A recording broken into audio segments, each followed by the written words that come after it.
and who I suspect will get an even larger applause tonight than perhaps another. Eylon Levy.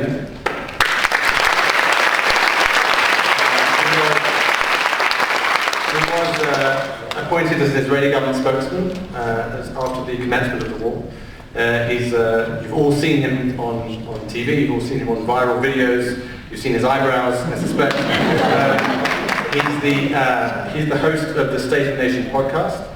He previously served as the international media advisor to the President of Israel after a career as a TV news anchor. He was born and raised in the UK. He studied at the Universities of Oxford and Cambridge before making Aliyah and serving in the IDF. Eylon Levy.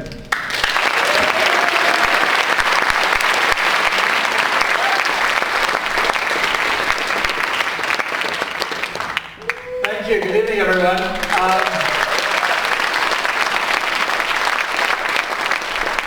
During this war, no few journalists have given me grief, but Gil, I've always liked you. So it's a pleasure to be introduced by you today.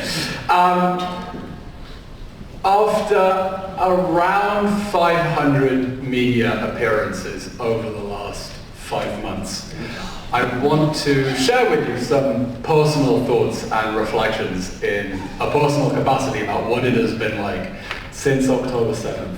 Fighting the good fight for Israel in the international media, trying not only to win us time to finish the job of destroying Hamas and bringing back the hostages, but also to make sure that this war ends with our friendships and alliances intact and our friends and allies understanding that we are doing exactly what they would do, or rather what they would like to think that they would be capable of doing if such atrocities were perpetrated against them. And the first thing I'll say is that I'm always slightly embarrassed when people point to me as somehow being the face of Israeli Hasbara, because it's a team effort, and this is absolutely not a burden that I have been carrying on my shoulders alone over the last few months. And it goes all the way from the top. Prime Minister Netanyahu has rolled up his sleeves and been fighting in the trenches, giving regular TV interviews. And every time the Prime Minister gives one of his fantastic interviews, I take out a pen and paper and immediately jot down all the information and all the sound bites, because he still has a phenomenal ability to express things succinctly and clearly. The President, our wonderful President, Isaac Herzog, my former boss, I was his international media advisor, has also been taking the fight to the international media and doing Piers Morgan and CNN and all the major appearances as well. I'm part of a team that includes the incredible Ambassador Mark Regev, who is really my mentor and guide and has taught me so much of what I know and has been really an inspiration and a mentor. Tal Heinrich, who is an absolute tiger, who got on a plane on October 7th, has been doing interviews mostly from the studios in the United States and as well here in Israel, giving the press conferences, an absolute tiger. Avi Hyman, who started off mostly doing our press bookings and has now been taking on a huge number of interviews as well and fighting that corner. And of course the professional apparatus of the National Public Diplomacy Directorate, led by Moshe Kaviv, who had the unenviable task at the beginning of this war of trying to mount an effective response, and has done really a terrific job in bringing together the army and the police and the foreign ministry and all the different agencies to sit around one table, make sure that everyone is singing from the same hymn sheet. What do we say in the Jewish tradition? Not singing from the same hymn sheet. Making sure that we're all coordinated, and that coordinated effort has meant that Israel is putting up a much better fight as a country than it has in any previous war. And that's even before I get on to speaking about all the IDF spokespeople who've done a terrific job. Peter Lerner and Jonathan Conricus, who together, they managed at the peak of this war to do more interviews in a day than I was managing in a week, and I was exhausted. Daniel Hagari, who's been giving regular briefings as well. And of course, all the amazing soldiers, the IDF spokespersons unit. So really, everyone in this country, from the President and the Prime Minister to the 19-year-old girls in Dover Tzahal, have been putting on a phenomenal fight in making sure that we can still retain international support and solidarity, and it really is not to be taken for granted, as you mentioned earlier, that we still have international support 166 days on. It's no secret, there is pressure, there are disagreements, but our allies understand that this war has to end with the hostages home and Hamas out of power, and none of them are saying, you know what, it's time to call it quits, abandon the hostages and leave Hamas there. They are still signed on to the goals that the government under Prime Minister Netanyahu determined after Hamas declared war on October 7th, and that is absolutely not something we can take for granted. The sheer barbarity of the atrocities did a lot of it, but the work of everyone I've been speaking about has helped to sustain that support. Now, it's not easy because the information battlefield is not even.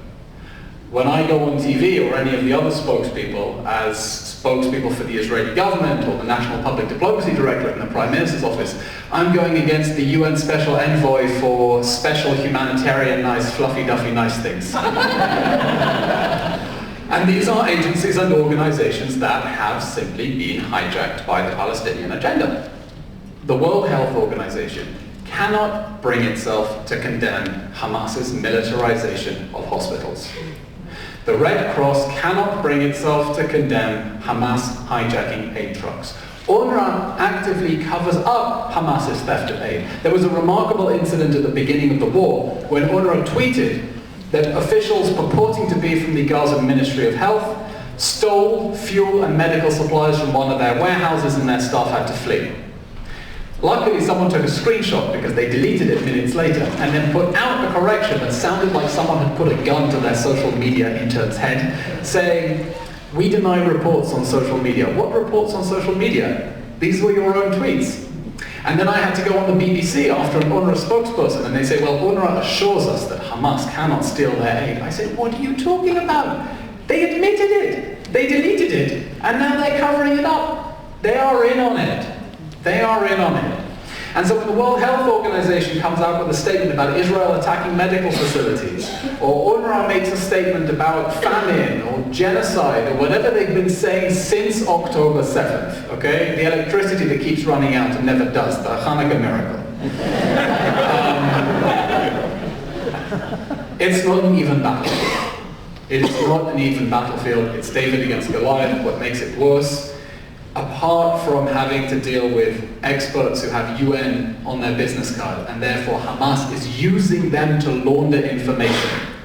Using them to launder information for global consumption, is that the platforms through which we are trying to spread the information are weighted against us because they like things that are already popular in order to make them viral. So if you've got 15 million Jews in the world, not all of whom are on our side, against 2 billion Muslims who are broadly very consistent with their message sheet, it's not an easy fight. It's not an easy fight because, you know, I've seen Israeli influencers saying I can go to Kfar Aza and film myself and talk about the atrocities, and TikTok's algorithm will actively suppress it, while someone in middle of nowheresville, Canada can make a video saying Israel's committing genocide, and it will get millions and millions of views. So the information battlefield is not easy and it's a huge challenge, and that's why it requires such tenacity and such a concerted team effort. Now what I've been trying to do since October 7th is to say there are no rules. I'm going to try to reinvent what it means to be a government spokesman in Israel but also internationally, and pursue basically 3 strategies together with a team of incredible volunteers. This would not have been possible without a team of volunteers working for me. To say, we want to get information to people in the format that they most enjoy consuming content. It's not enough just to put out a press release and hope that the world does something with it. You be the world. You go do something with it. So we've had 3 prongs, instead of just waiting for CNN to call me and invite me on an interview. The first is press conferences. Never happened before that Israeli government spokespeople are giving a daily press conference in which journalists can ask questions. It was a decision made at the beginning of the war, backed by Moshe Gaviv, the head of the Ma'alach HaHasbara. There would be a podium, it would say on a Prime Minister's office, and the spokesman would get up, give a recap of the day's stories, how we want to frame it. Journalists can ask questions over Zoom. There was a period when we had a physical press room as well.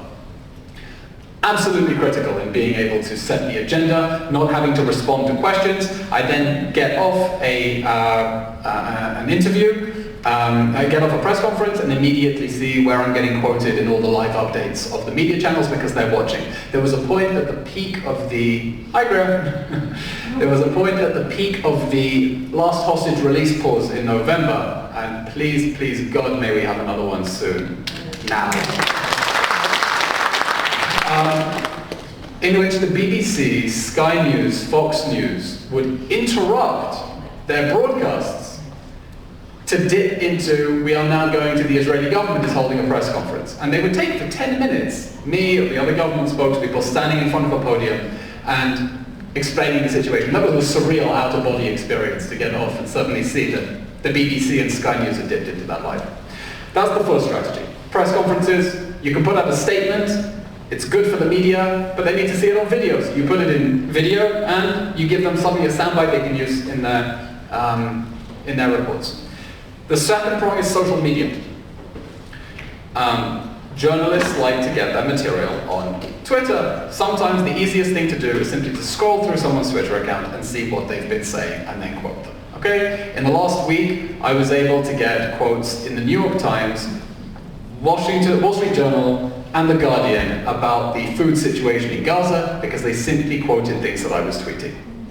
Another strategy is to try to be a content creator. People enjoy watching, doing this on their phones to get materials. So take the information and do that. And I've got a great social media assistant who says, listen, there's this great trend now on TikTok, we should do this, we should do that. And try to be as creative as possible in making, showing a hummus recipe. Or I had one where I sat in Dizengoff Square with one of the chaps on my team. He wrote a cover of Hey There Delilah called Hey There Hania about Hamas leaders living in luxury abroad. Maybe I'll sing it for you later. So trying to provide information in that form of entertainment because that's how people enjoy getting their information. So you get to make a message about Hamas corruption. And the third is the podcast that I've launched. State of the Nation, which is a podcast but really more of a talk show because we've built a whole studio. It is being backed by the Diaspora Ministry. Minister Amichai Shikli has very generously put money behind it as against matching funding because we said people enjoy getting their information through podcasts.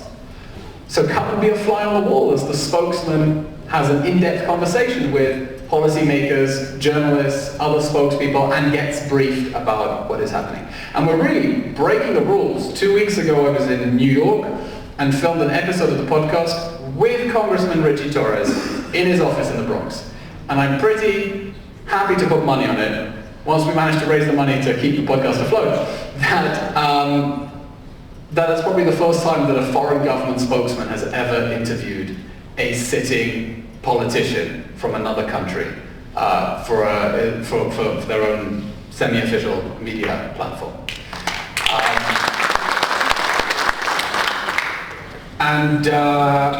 So that's what we've been trying to do over the last 166 days. I don't think any of us thought it was going to go on so long.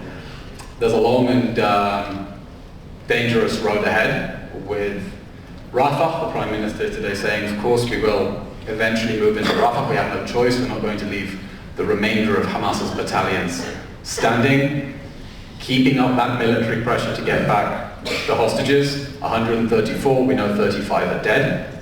We have to continue fighting as if the other 99 are alive. And of course, the very scary situation in the north, which can explode at any moment. Because we have tens of thousands of people who have been refugees in their own country for nearly 6 months. We need to get them back home. That's our first duty as a state. So that's a brief recap of everything we've been trying to do at the National Public Diplomacy Directorate in the Prime Minister's office and personal reflections. Let's move on to the discussion. Any questions you have? Thank you.